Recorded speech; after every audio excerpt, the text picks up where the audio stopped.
Na chegada, o casal cumprimentou o padre João Firmino, que parabenizou o presidente e fez uma breve oração. Dali, Bolsonaro subiu no Rolls Royce, acompanhado de Michele e do filho Carlos. No trajeto na esplanada dos ministérios, quase um acidente. Um dos cavalos dos Dragões da Independência refugou. Passado o susto, Bolsonaro seguiu acenando para a multidão. Ao fim do percurso de 1,5 km, ele foi recebido no Congresso Nacional pelos presidentes da Câmara, Rodrigo Maia, e do Senado, Eunício Oliveira. Aos três se juntaram o presidente do Supremo Tribunal Federal, Dias Toffoli, e a Procuradora-Geral da República, Raquel Dodge. Depois de 7 mandatos consecutivos na Câmara, 28 anos como deputado federal, Jair Bolsonaro volta a fazer o caminho em direção ao plenário. Dessa vez, para tomar posse como o 38º presidente do Brasil. Foi recebido com festa e celulares à mão. Entre os chefes de Estado, os presidentes de Israel, Benjamin Netanyahu, e da Bolívia, Morales. Bolsonaro leu o compromisso constitucional. Prometo manter, defender e cumprir a Constituição. Em seguida, foi a vez do vice-presidente Hamilton Mourão. O senador Eunício Oliveira declarou os dois empossados. Às 3h10, Jair Bolsonaro tomou posse oficialmente como o 5º presidente da República, eleito de forma direta depois da redemocratização. Mostrou bom humor ao concluir o último ato formal, a assinatura do termo de posse. Casado com vocês. Antes de falar aos convidados, mais uma brincadeira. É curtinho. Em quase 10 minutos de discurso, Bolsonaro primeiro agradeceu.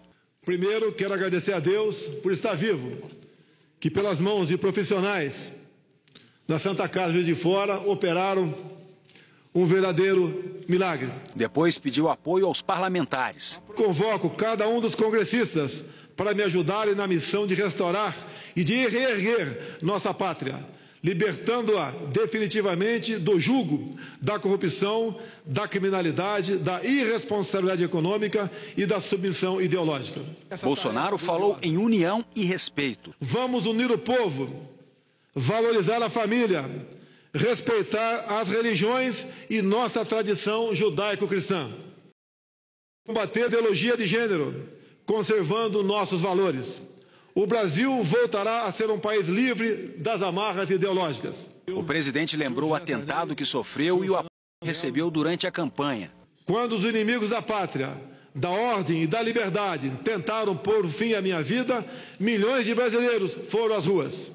Uma campanha eleitoral transformou-se em um movimento cívico, cobriu-se de verde e amarelo, tornou-se espontâneo, forte e indestrutível e nos trouxe até aqui. Jair Bolsonaro prometeu lutar contra a discriminação e unir o país.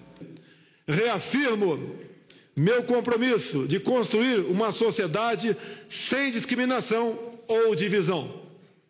Daqui em diante, nos pautaremos pela vontade soberana daqueles brasileiros que querem boas escolas, capazes de preparar seus filhos para o mercado de trabalho e não para a militância política, que sonham com a liberdade de ir e vir, sem serem vitimados pelo crime, que desejam conquistar, pelo mérito, bons empregos e sustentar com dignidade suas famílias, que exigem saúde, educação, infraestrutura e saneamento básico, em respeito aos direitos e garantias fundamentais da nossa Constituição. Ele voltou a defender a ampliação da posse de armas e proteção à polícia. O cidadão de bem merece dispor de meios para se defender, respeitando o referendo de 2005, quando optou nas urnas pelo direito à legítima defesa. Vamos honrar e valorizar aqueles que sacrificam suas vidas em nome de nossa segurança e da segurança dos nossos familiares. Contamos com o apoio do Congresso Nacional para dar o respaldo jurídico para os policiais realizarem o seu trabalho. Bolsonaro destacou que montou uma equipe de governo sem ceder a conchavos políticos. Montamos nossa equipe de forma técnica, sem o tradicional viés político, que tornou o Estado ineficiente e corrupto. Vamos valorizar o Parlamento, resgatando a legitimidade e a credibilidade do Congresso Nacional. O novo presidente propôs um pacto nacional para enfrentar os desafios econômicos. Na economia, traremos a marca da confiança, do interesse nacional, do livre mercado e da eficiência. Confiança no cumprimento de que o governo não gastará mais do que arrecada e na garantia de que as regras, os contratos e as propriedades serão respeitados. Esses desafios só serão resolvidos mediante um verdadeiro pacto nacional entre a sociedade e os poderes executivo, legislativo e judiciário, na busca de novos caminhos para um novo Brasil. Jair Bolsonaro disse que defender a democracia é prioridade. A construção de uma nação mais justa e desenvolvida requer a ruptura com práticas que se mostram nefastas para todos nós, maculando a classe política e atrasando o progresso. A irresponsabilidade nos conduziu à maior crise ética, moral e econômica de nossa história. Hoje começamos um trabalho árduo para que o Brasil inicie um novo capítulo de sua história. Um capítulo no qual o Brasil será visto como um país forte, pujante, confiante e ousado. A política externa retomará o seu papel na defesa da soberania, na construção da grandeza e no fomento ao desenvolvimento do Brasil. E finalizou com o jargão de campanha. Muito obrigado a todos vocês. Brasil acima de tudo e Deus acima de todos. Obrigado. Em seguida, como presidente do Congresso, Eunício Oliveira destacou que Bolsonaro precisa trabalhar em harmonia com o Legislativo e o Judiciário. Isso porque, quando as regras vigentes não permitem que se faça o que o senhor eventualmente pretenda, será necessária alteração legislativa pelo Congresso Nacional, com o controle de constitucionalidade do Supremo e a permanente fiscalização do Ministério Público. Ao deixar o Congresso, foi homenageado com salvas de 21 tiros de canhão, passou em revista a tropa e seguiu para o Palácio do Planalto. Depois da cerimônia no Congresso, o presidente voltou a fazer discurso, dessa vez para milhares de pessoas que estavam em frente ao Palácio do Planalto. E disse que vai libertar o Brasil do socialismo. E num ato inédito, a primeira-dama, Michele Bolsonaro, também discursou e emocionou o público. A reportagem é de Délis Ortiz. O comboio presidencial saiu do Congresso pela contramão para a última parada, o Palácio do Planalto. No carro aberto, mais uma vez, Bolsonaro, a primeira-dama e o filho Carlos Bolsonaro. O presidente saudou o público fazendo o símbolo de uma arma com as mãos. Ele e Michele Bolsonaro acenaram o tempo todo.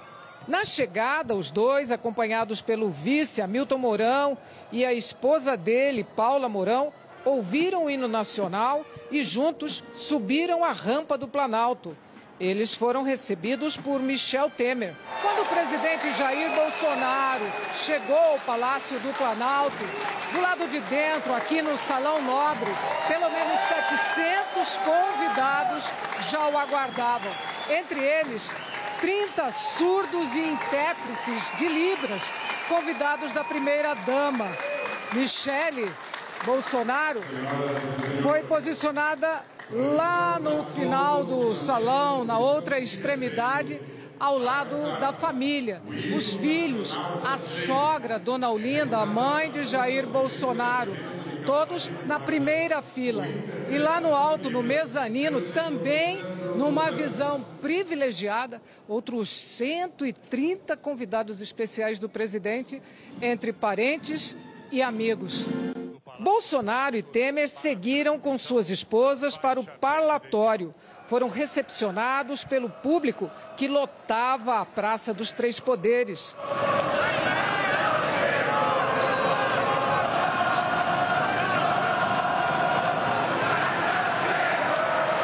E foi ali, do alto, que Jair Messias Bolsonaro recebeu a faixa presidencial, símbolo do poder em seda verde e amarela, com o brasão da República, diamantes e detalhes em ouro.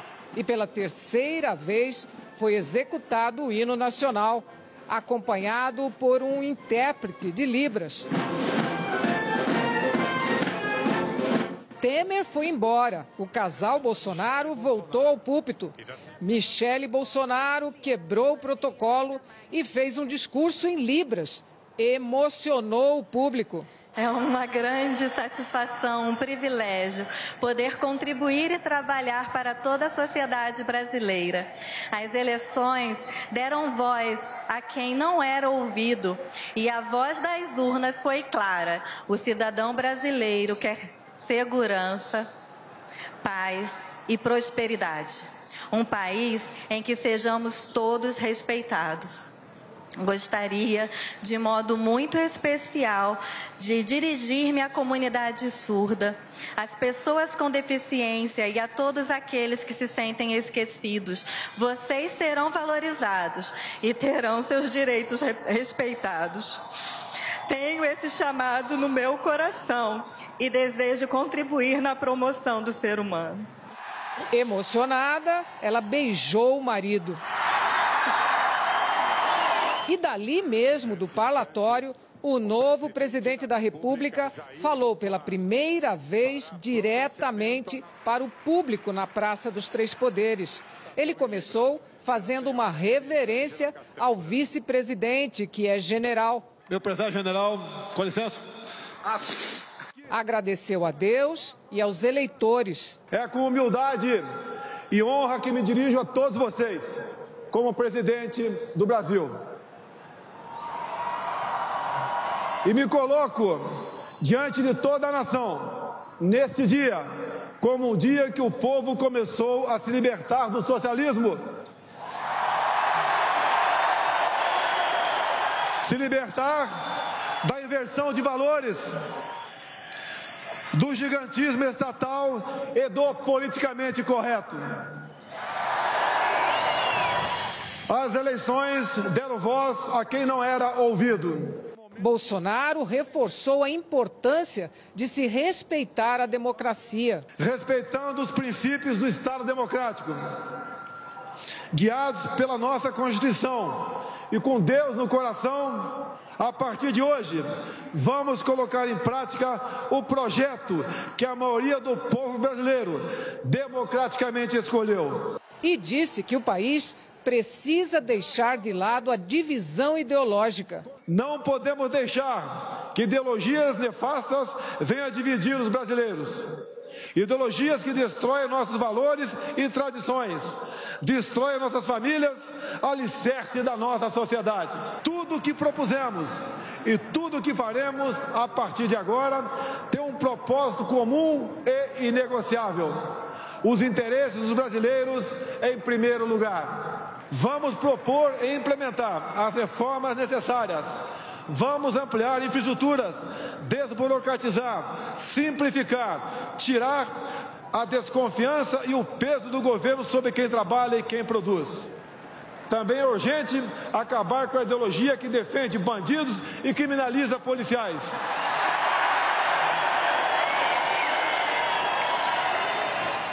Que levou o Brasil a viver o aumento dos índices de violência e do poder do crime organizado, que tira vidas de inocentes, destrói famílias e leva insegurança a todos os lugares. No fim, de mãos dadas com o vice-general Mourão, fez uma referência às cores da esquerda e disse que a bandeira do Brasil é verde e amarela. Essa é a nossa bandeira, que jamais será vermelha. Só será vermelha se for preciso o nosso sangue para mantê-la verde e amarela. Em seguida, a hora da posse dos 22 escolhidos de Bolsonaro para a equipe ministerial, um por um na mesma cerimônia, cada um no seu devido lugar pré-estabelecido pelo cerimonial. Hora de registrar a nova cara do governo: o presidente Jair Bolsonaro, o vice Hamilton Mourão e os 22 ministros.